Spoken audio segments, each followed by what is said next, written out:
영국에서 믿을 수 없는 일이 벌어지고 있습니다. 서양 중심의 역사관이 완전히 붕괴되는 충격적인 상황을 맞이하고 있는데요. 동양의 전설적인 장군의 존재에 전 세계가 흥분을 감추지 못하고 있습니다. 사람들은 새로운 슈퍼히어로의 탄생이라고 말합니다. 방송사들은 특집 방송을 하고 군사학교와 대학에서는 앞다퉈 커리큘럼을 개설하고 있어요. 어떻게 이런 일이 벌어진 걸까요? 안녕하세요. 저는 클로이 리처드라고 합니다. 옥스퍼드 대학교에서 전쟁문화사 교수로 일하고 있어요. 20년 넘게 서양 해전사와 영국 해군 역사를 연구해온 전문가입니다. 저는 BBC 다큐멘터리 자문으로 종종 참여하고 방송사 역사 프로그램에도 가끔 출연하기도 했습니다. 제가 다루는 주제는 유럽 중심의 전쟁사예요.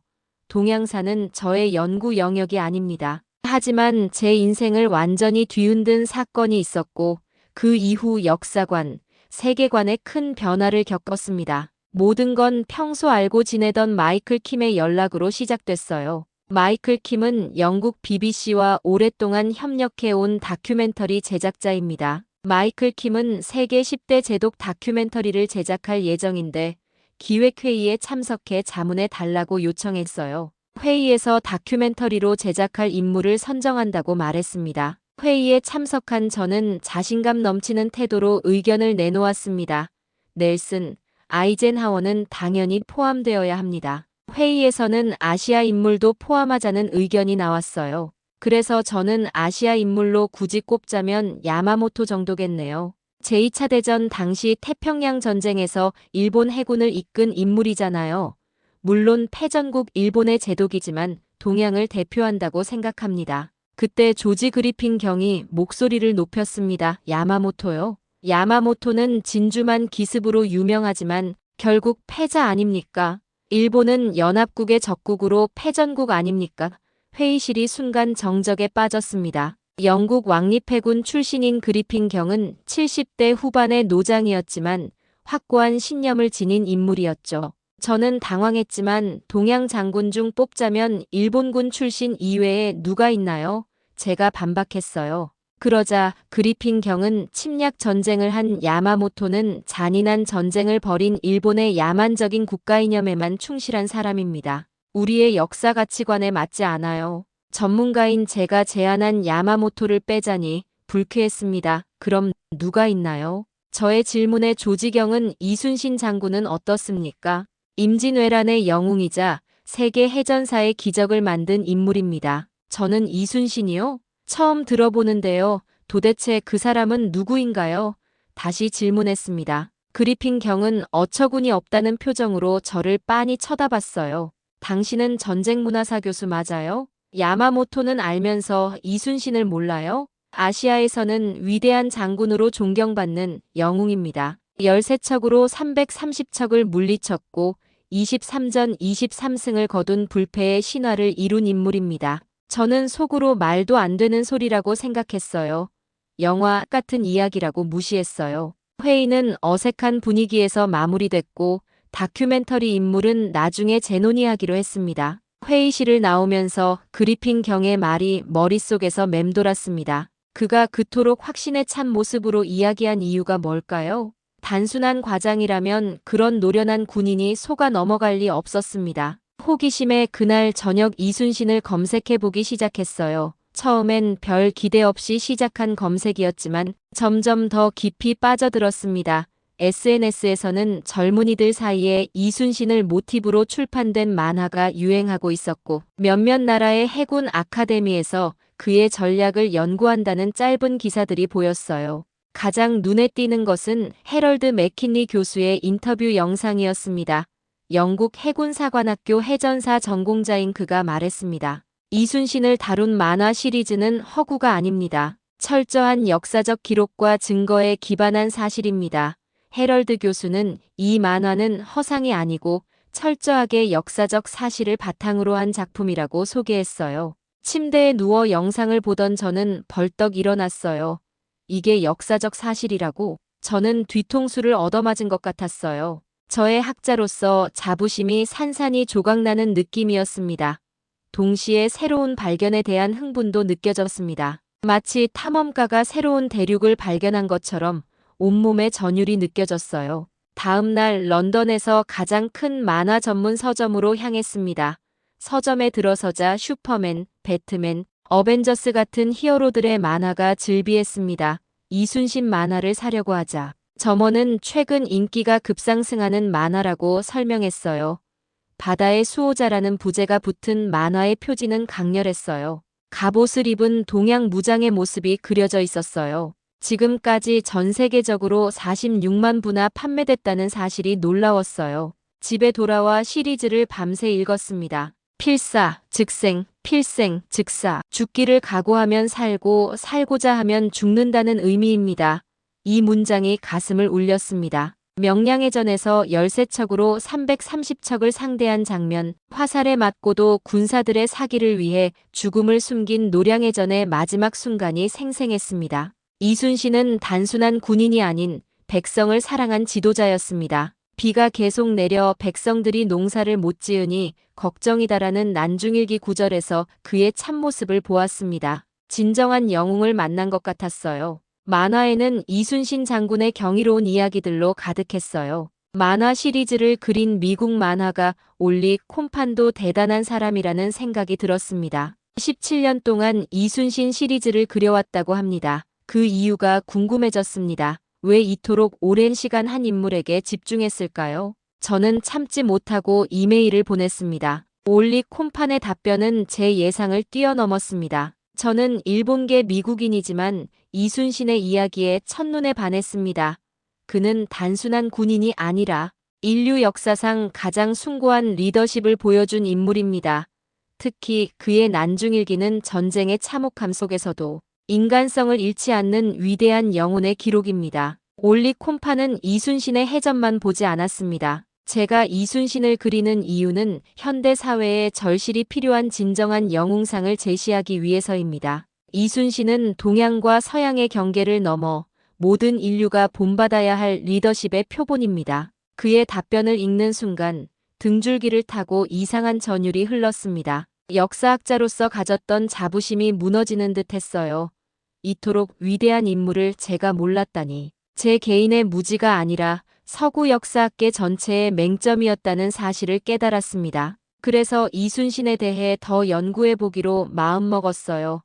다음 날 아침, 저는 마이클에게 급히 미팅을 요청했습니다. 밤새 조사한 내용이 너무나 놀라웠기 때문입니다. 연구실에 도착한 마이클은 제 책상 위에 펼쳐진 자료들을 보고 놀란 표정을 지었습니다. 마이클, 당신도 믿기 힘들 거예요.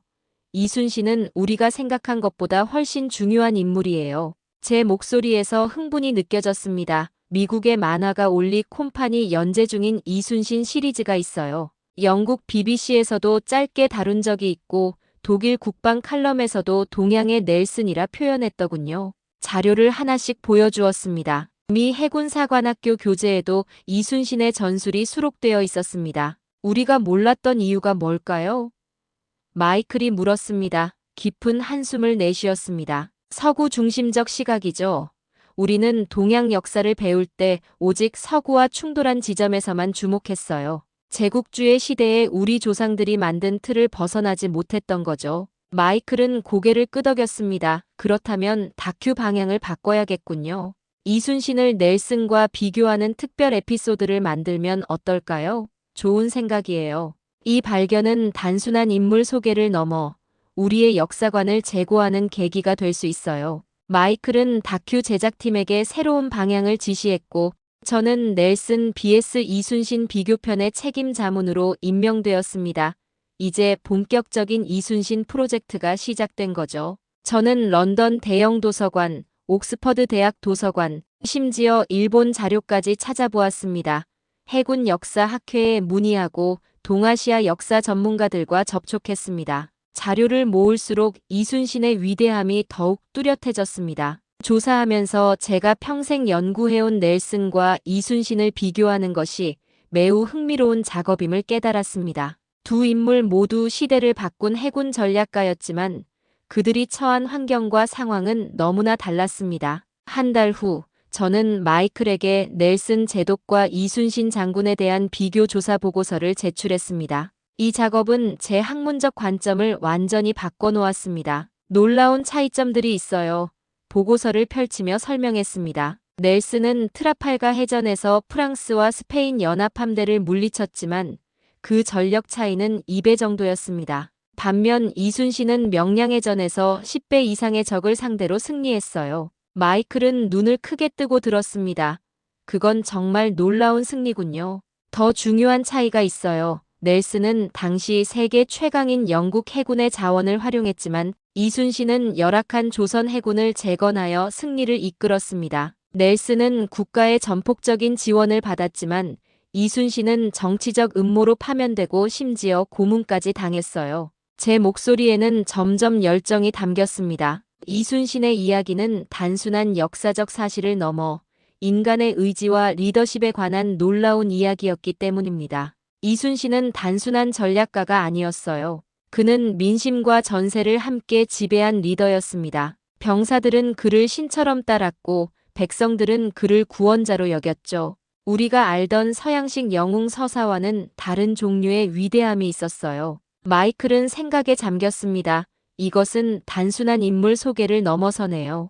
역사를 보는 새로운 시각을 제시할 수 있을 것 같습니다. 맞아요. 넬슨이 바다에서의 전투를 통해 영국의 제국 건설에 기여했다면 이순신은 바다에서의 승리로 나라의 존망을 구했습니다. 넬슨은 확장의 영웅이었고 이순신은 수호의 영웅이었죠. 이 비교 연구를 통해 저는 역사인식의 편향성을 더욱 명확히 깨달았습니다. 서구의 역사 서술에서 동양은 항상 주변부로 취급되었고 동양의 위대한 인물들은 종종 무시되었습니다. 이순신은 그 대표적인 사례였습니다. 다음 단계로 어떤 전문가들을 만나볼 계획인가요? 마이클이 물었습니다. 영국 해군사관학교의 해럴드 맥킨리 교수를 만나고 싶어요. 그는 세계 해전사 전문가로 이순신에 대한 객관적인 평가를 들을 수 있을 것 같습니다. 마이클은 즉시 미팅을 주선했고 우리는 해군사관학교로 향했습니다. 이 여정은 단순한 다큐멘터리 제작을 넘어 제 학문적 시야를 넓히는 중요한 기회가 되고 있었습니다. 영국 해군사관학교는 오랜 전통이 숨쉬는 곳이었습니다. 넬슨을 비롯한 수많은 해군 장교들이 이곳에서 교육받았고 교정에는 영국 해군의 영웅들을 기리는 동상과 기념물이 즐비했습니다. 그곳에서 해전사 전공 교수인 해럴드 맥킬리를 만났습니다. 리처드슨 교수, 이순신에 관심을 갖게 되셨군요.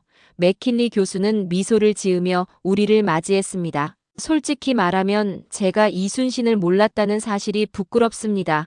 저는 솔직하게 답했습니다. 맥킨리 교수는 이해한다는 듯 고개를 끄덕였습니다. 많은 서양 학자들이 그렇습니다. 하지만 군사 전략 분야에서는 이순신의 업적이 상당히 중요하게 다뤄지고 있어요. 그는 칠판 앞으로 걸어가 이순신의 전술을 설명하기 시작했습니다. 이순신의 하객진 전술은 당시 세계 어디에서도 볼 수 없었던 혁신적인 방식이었습니다. 그는 조류와 바람, 지형을 완벽하게 활용했습니다. 물자가 부족한 상황에서도 최대의 효율을 이끌어냈죠. 맥킨리 교수의 설명은 객관적이고 전문적이었습니다. 이순신은 물리적 자원보다 심리전을 지휘한 전략가였습니다. 왜군이 물러나게 만든 것은 단순한 전략 전술이 아니라 더 이상 조선군을 이길 수 없다는 확신을 심어준 심리적 승리였습니다. 맥킨리 교수는 마지막으로 말했습니다. 서양에는 연구 자료가 많지 않고 한국처럼 연구가 활발한 것도 아닙니다. 정확한 이해를 위해서는 한국 방문이 필요할 것 같네요.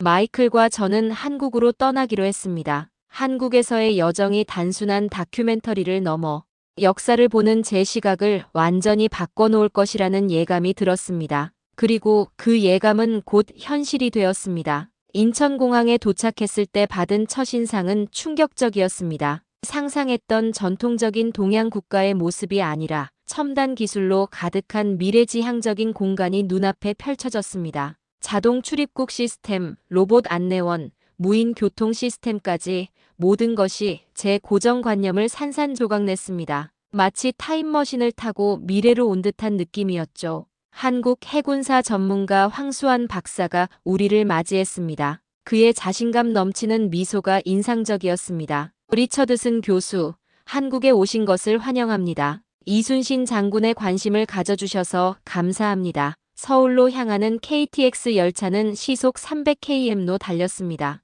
창밖으로 펼쳐지는 한국의 풍경은 고층 빌딩, 첨단 기술 단지, 현대적인 주거 단지가 쉼없이 스쳐 지나갔습니다. 제 눈은 믿을 수 없는 광경에 계속 휘둥그레졌습니다. 이게 전통적인 동양 국가의 모습이라고 생각했나요? 황수환 박사가 웃으며 물었습니다. 솔직히 고개를 끄덕였습니다. 전통 가옥과 사원이 많은 곳, 어쩌면 빈곤한 모습도 볼 거라 예상했어요. 제 서구적 편견이 얼마나 깊었는지 이제야 깨닫습니다. 황수환 박사는 미소를 지었습니다.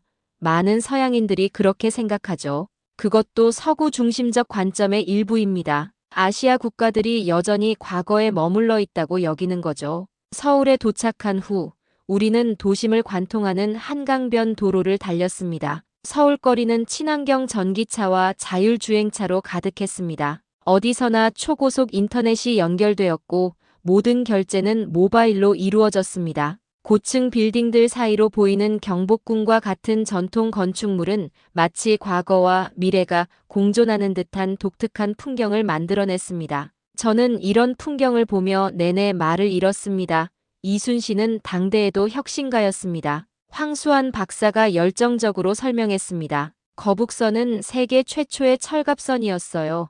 유럽에서 철갑선이 등장한 것은 그로부터 300년 후인 19세기 중반이었습니다. 서양이 자랑하는 기술적 우월성의 신화가 완전히 무너지는 사례죠. 그 말을 듣는 순간 제 학문적 자부심이 완전히 무너지는 것을 느꼈습니다. 서양의 역사학자로서 동양의 역사와 기술적 성취를 얼마나 무시하고 왜곡해왔는지 깊은 부끄러움이 밀려왔습니다. 지금까지 제가 가르쳐온 세계사는 반쪽짜리에 불과했던 겁니다. 다음 날 우리는 이순신의 유적지를 방문하기 위해 남쪽으로 향했습니다. 창밖으로 펼쳐지는 한국의 아름다운 산과 바다를 보며 이 여정이 단순한 다큐멘터리 제작을 넘어 제 인생의 전환점이 될 것을 직감했습니다. 이순신이 지금의 한국을 본다면 어떤 생각을 할까요?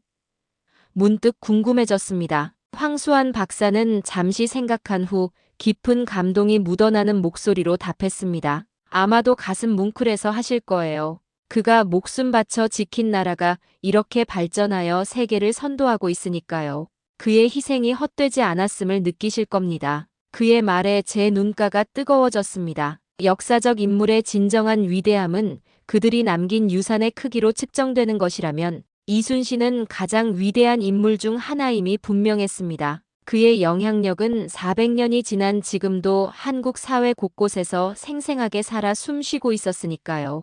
한산도로 향했습니다. 이곳은 이순신이 한산도 대첩을 이끈 역사적인 장소였습니다. 배에서 내려 제승당으로 향하는 길은 고요했습니다. 수백 년 전 이순신도 이 길을 걸었을 것이라는 생각에 온몸에 전율이 일었습니다. 제승당에 도착하자 넓은 바다가 한눈에 들어왔습니다. 이순신이 이곳에서 전략을 구상했다고 생각하니 숨이 멎는 듯 했습니다. 푸른 바다는 고요했지만 제 눈앞에는 400년 전 치열한 전투의 장면이 생생하게 그려졌습니다. 황수환 박사는 현장에서 해전을 놀라울 정도로 생생하게 재현해 주었습니다. 이순신은 이곳에서 하객진 전술을 펼쳤습니다. 적의 전선을 유인한 후 양쪽에서 날개처럼 공격하는 방식이었죠.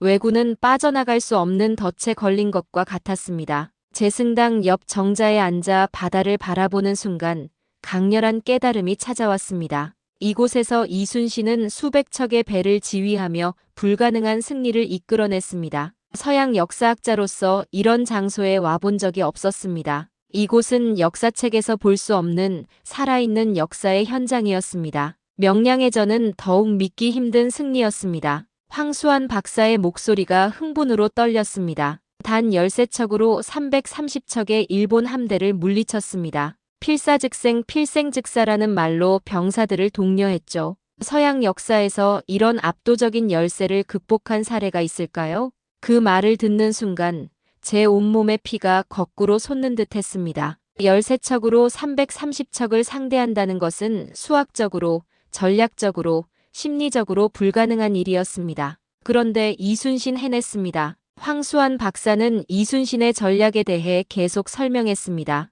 이순신은 전장을 마치 신이 내려다보듯 3차원적으로 볼 줄 알았습니다. 지형, 바람, 조류, 시간, 적의 심리까지 모든 요소를 완벽하게 계산해 넣었죠. 넬슨의 트라팔가 해전과 비교하면 어떨까요?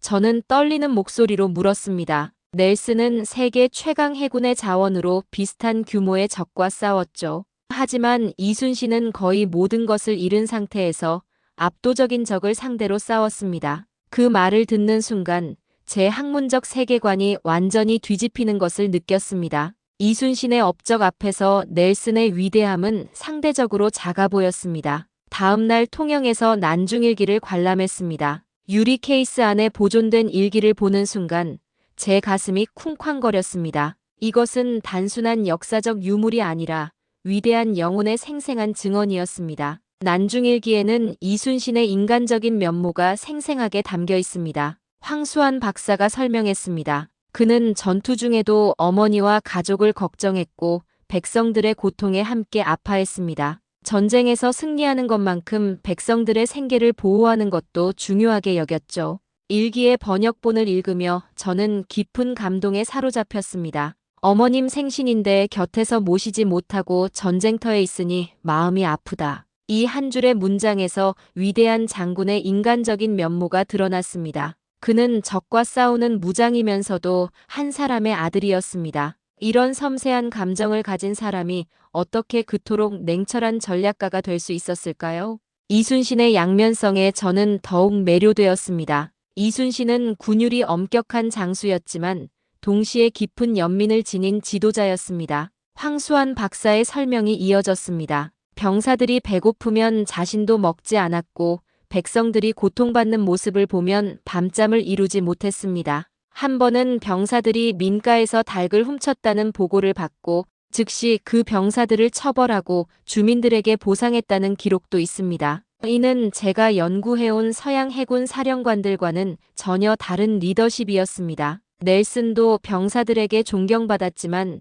그것은 주로 전투의 승리와 명예를 가져다주는 능력 때문이었습니다. 반면 이순신은 병사들과 백성들의 실질적인 삶 자체에 깊이 관여했습니다. 그의 리더십은 단순한 군사적 능력을 넘어 인간에 대한 깊은 이해와 사랑에 기반하고 있었습니다. 이순신의 마지막 전투는 어땠나요? 제가 물었습니다. 황수환 박사의 표정이 숙연해졌습니다. 노량해전에서 그는 승리를 목전에 두고 적의 유탄에 맞아 전사했습니다. 죽기 전 마지막 말은 나의 죽음을 알리지 말라였습니다. 자신의 죽음이 군사들의 사기를 떨어뜨릴까 염려했던 거죠. 그 말을 듣는 순간 제 눈에서 뜨거운 눈물이 흘러내렸습니다. 이순신의 죽음은 자신보다 나라와 백성을 더 사랑한 인간의 궁극적인 희생이었습니다. 넬슨도 트라팔가 해전에서 전사했지만 이순신의 최후에는 더 깊은 의미가 있었습니다. 넬슨은 영국의 황금기의 영웅으로 전사했지만 이순신은 나라가 풍전등화의 위기에 처한 시기에 목숨을 바쳤습니다. 황수환 박사는 이순신이 선종에게 올린 장계의 일부를 낭독했습니다. 신에게는 아직도 12척의 배가 남아 있습니다. 이 말은 관군이 모두 도망치고 남은 배가 12척뿐이었을 때 임금에게 올린 보고서에 쓴 글이라고 합니다. 이 한 문장에서 저는 절망 속에서도 절대 굴하지 않는 불굴의 의지를 느꼈습니다.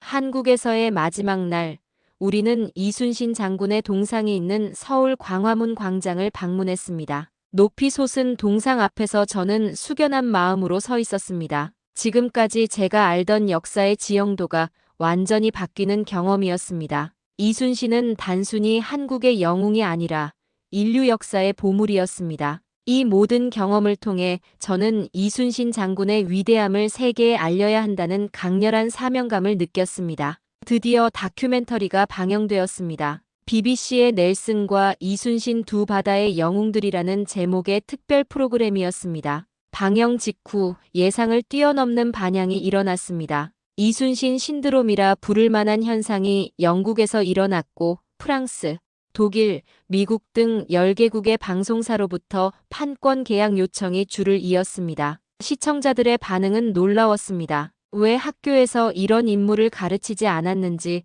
의문이다. 동양 역사에 대한 편견을 깨트려준 중요한 다큐다. 넬슨보다 더 위대한 제독이 있었다니 놀랍다.